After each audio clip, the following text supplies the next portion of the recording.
Salut à tous, c'est Frédéric Delavier et ce soir je voulais vous faire une petite vidéo pour vous parler des grands. Alors si on connaît la cause de la grande taille chez les hommes, à part quelques désordres d'ordre pathologique comme l'acromégalie, hein, on connaît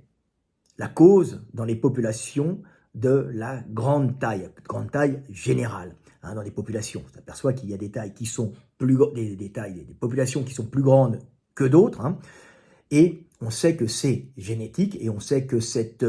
génétique a été influencée principalement par le mode de vie. C'est-à-dire que pour être grand, il faut manger beaucoup, et avoir un apport de calcium important, ce qui va permettre de, bien sûr, croître en volume, mais aussi en taille par ce calcium, et que une alimentation importante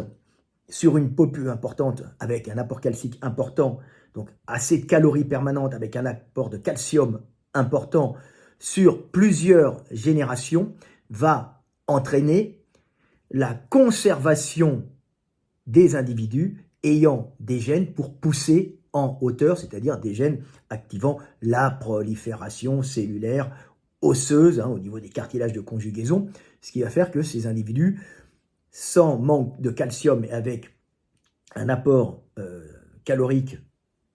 constant, vont pousser en taille et vont transmettre leur génétique de grands. Il faut savoir que les grands sont désavantagés en cas de famine, de disette, puisque leur organisme, les grands et les costauds, consommant beaucoup plus d'énergie que les petits, vont, en cas de manque calorique extérieur, être les premiers à être stressés et les premiers à être en manque, et c'est aussi les premiers à mourir. On le sait très bien, j'avais des amis qui avaient été dans les camps de concentration, alors un ami ashkénaze, polonais, qui après championnat de l'haltérophilie, j'aime bien raconter l'histoire, qui me le racontait aussi, quand il voyait, c'était un petit costaud, un peu gras, quand on voyait arriver les grands, on savait qu'ils n'allaient pas durer longtemps, et j'ai un autre ami qui avait fait les camps russes, donc les camps du goulag, ce qu'on appelle le goulag, c'était hongrois, un ami hongrois, et il savait très bien, quand il voyait arriver un camarade hongrois de grande taille, il y a beaucoup de mecs assez costauds en Hongrie, c'est des paysans bien nourris qui n'ont pas subi de famine, qu'ils allaient partir beaucoup plus rapidement que les autres. Donc, être grand est un désavantage certain quand il y a un manque calorique. Mais effectivement, on peut aussi retrouver des petits dans des milieux avec des abondances caloriques, comme les pygmées ou tous les habitants de forêts équatoriales, qui, eux, pourraient être plus grands, mais un autre système, on suppose, alors c'est pour se déplacer peut-être dans la forêt, chasser plus facilement, mais on suppose qu'il y a une autre pression sélective qui est l'abondance des pathogènes et des parasites en tout genre, qui fait qu'on doit avoir une adaptation génétique par mutation, par sélection de mutation, plus rapide. Donc le fait d'avoir des individus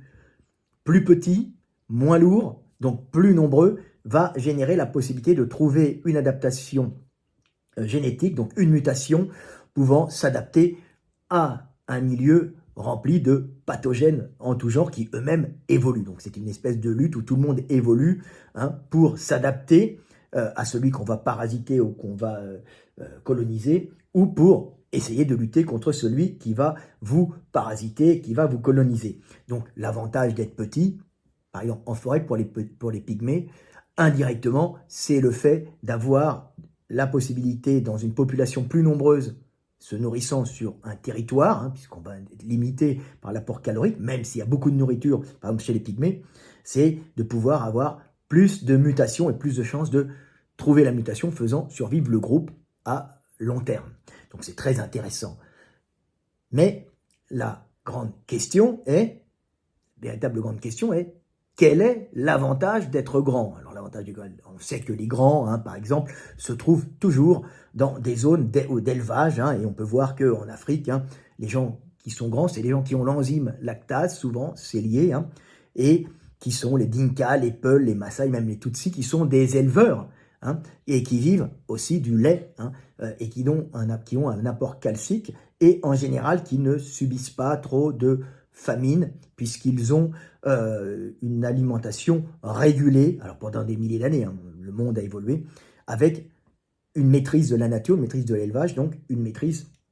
de la calorie quelque part, et en même temps du calcium, donc il pousse en longueur, il n'y a plus de sélection sur les petits, puisqu'il ne va pas y avoir de problème d'ostéomalacie, donc c'est un rachitisme de l'adulte, hein, mais on peut l'avoir chez l'enfant s'il y a un manque de calcium pour les mamans pluriparturientes, qui ont plusieurs enfants, c'est les mamans qui sont éprouvées. Donc c'est un avantage, et on retrouve aussi les grands dans les zones du nord, en Europe, tout le bord baltique et le Danemark et tout le bord baltique sud, mais aussi la Norvège un peu, et parce que les bords, ils faisaient de l'élevage, et aussi le nord de l'Europe et l'Angleterre, on en retrouve, et c'est dû aussi au lait. On s'aperçoit que ceux qui ont l'enzyme lactase et qui ne vivent pas de famine ont souvent une sélection des grands à cause de l'alimentation constante, sans baisse énergique, sans famille, qui fait qu'il n'y a pas d'élimination des grands. Donc c'est très intéressant. Alors la grande question, c'est quel est l'avantage d'être grand? Et là, on bute, on dit oui, mais s'il y a un avantage d'être petit en cas de famine, quel est l'avantage d'être grand? Alors contre-intuitivement, on pourrait se dire l'avantage d'être grand, c'est de s'imposer avec une hache parmi les petits et d'aller les emmerder quand tu es bien alimenté, et ainsi d'optimiser tes chances de survie. Ben non, c'est assez contre-intuitif. Vous allez voir, l'avantage d'être grand, et ils n'ont pas été grands que maintenant, hein, quand on est grand c'est relatif, hein, mais l'avantage d'être grand, c'est un avantage essentiellement pour les femmes, mais pour le groupe, puisque les femmes, c'est celles qui vont permettre au groupe de se continuer en générant la vie. Donc je vous ai écrit un petit texte pour vous lire, pour vous expliquer un peu quel est l'avantage d'être grand, qui va peut-être répondre à vos questions. Voilà. Alors ce petit texte s'appelle « Quel avantage d'être grand ?» Dans l'espèce humaine, la grande taille est un avantage évolutif lié directement à la possibilité de stocker plus de calcium dans les os.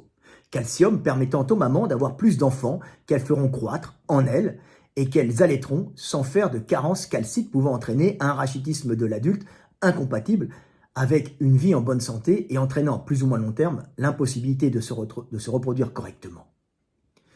Être grand dans un milieu riche en calories et en calcium, comme chez les éleveurs de bovins, espèces fournissant un apport constant en viande et lait, est favorable à la démographie d'une population humaine en permettant aux mamans de faire plus d'enfants qu'elles pourront nourrir sur leurs réserves énergétiques contenues dans leur graisse et leurs réserves minérales contenues dans leur squelette.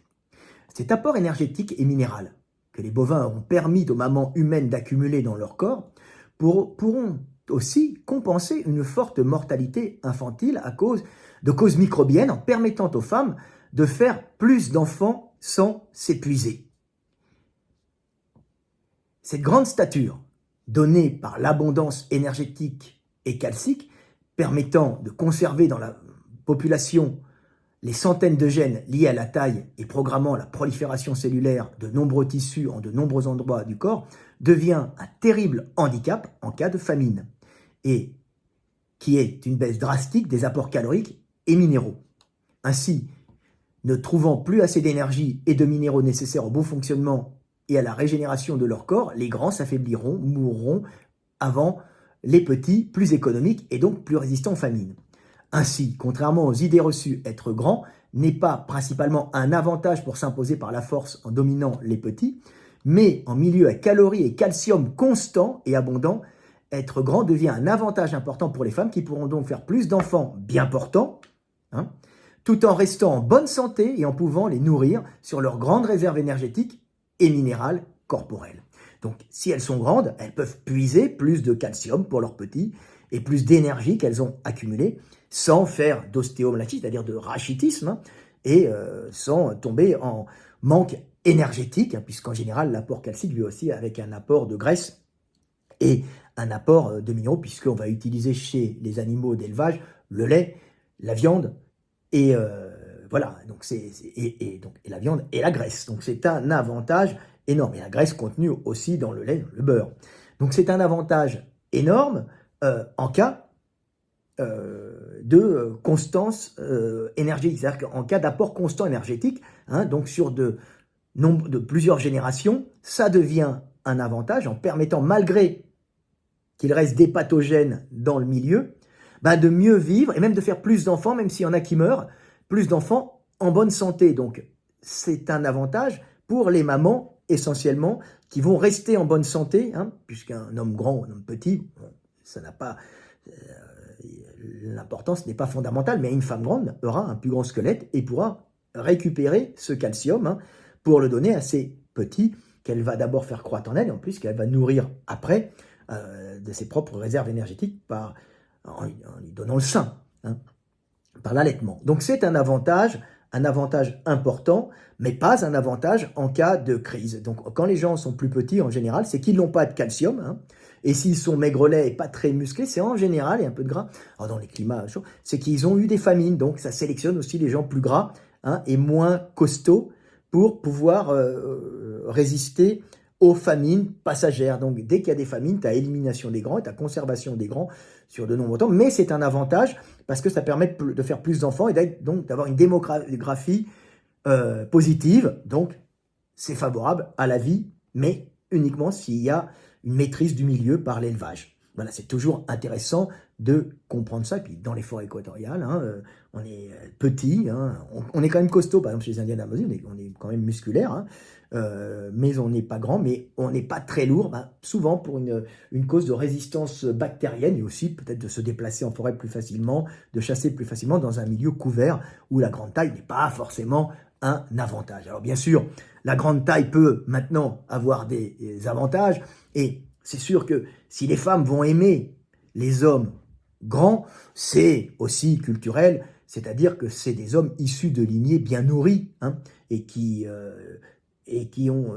peuvent être des lignées d'éleveurs, des lignées dominants, puisqu'on sait très bien que en général, ceux qui ont mis à l'amende les agriculteurs, c'était souvent des éleveurs, des mecs qui venaient avec leurs chevaux et des fois avec leur bétail. Et c'est pas du tout, c'est pas du tout la même façon de se déplacer et de vivre. Il y a quand même une différence. On se baladait avec son bétail et avec ses chevaux. On se déplaçait sur des surfaces, donc ça avait aussi un avantage, mais ça c'est très très lointain. Disons que l'avantage d'avoir un homme grand un certain temps, c'est en fin de compte un avantage indirect pour les femmes de trouver un géniteur de grande taille qui permettra aux enfants, plus tard, d'avoir, aux enfants et surtout aux filles, d'être plus productives quand elles vont faire des bébés, d'avoir moins de carences calciques, si vous voulez, pour nourrir des petits-enfants grâce au calcium accumulé. Bien sûr, il ne faut pas avoir de baisse énergétique, donc faire plus d'enfants à des époques où, vous savez bien, il fallait faire 5 ou 6 enfants pour qu'il vous en reste 2,5 en vie, puisque le monde était cruel, était dur, et beaucoup d'enfants disparaissaient, mouraient malheureusement avant d'atteindre l'âge adulte et de pouvoir se reproduire. Maintenant, ce n'est plus pareil. On aime les grands parce que c'est un avantage, on les voit venir de loin, ils peuvent socialement vous protéger et ils peuvent s'imposer un peu. C'est pour ça que sur Tinder, on voit souvent les filles qui éliminent directement les garçons quand ils font moins d'1m80. Donc on leur demande quel est votre travail et quelle est votre taille. Ce sont les deux principaux on va dire critères discriminants, c'est être en dessous d'1m80 et avoir un travail qui n'est pas tellement apprécié par les femmes parce qu'il n'est pas tellement rémunérateur. Donc les femmes vont chercher un individu grand, ça prouve aussi qu'il est d'une lignée bien nourrie, qui a pu accumuler l'énergie, puisque pendant longtemps, on savait très bien que la noblesse bien nourrie sur des générations et endogames était beaucoup plus grande que la piétaille, que les cerfs, les cerfs servages, qui souvent étaient plus petits et parfois moins bien alimentés, malheureusement. Donc, ça faisait des sélections sur les grands qui étaient éliminés chez les personnes pas très riches et pas très bien nourries. Donc c'est toujours intéressant de comprendre ça. L'avantage d'être grand, c'est un avantage pour les femmes plutôt que pour les hommes. Et indirectement, ça va être choisi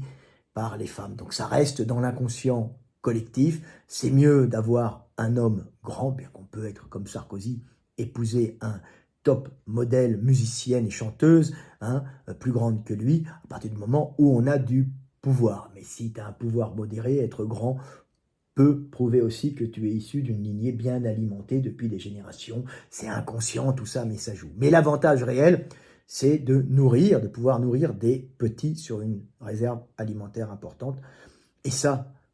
s'il n'y a pas de carence alimentaire sur plusieurs générations, hein. Voilà. Bon, bah, c'était Fred Delavier. Je vous aime et paix sur terre.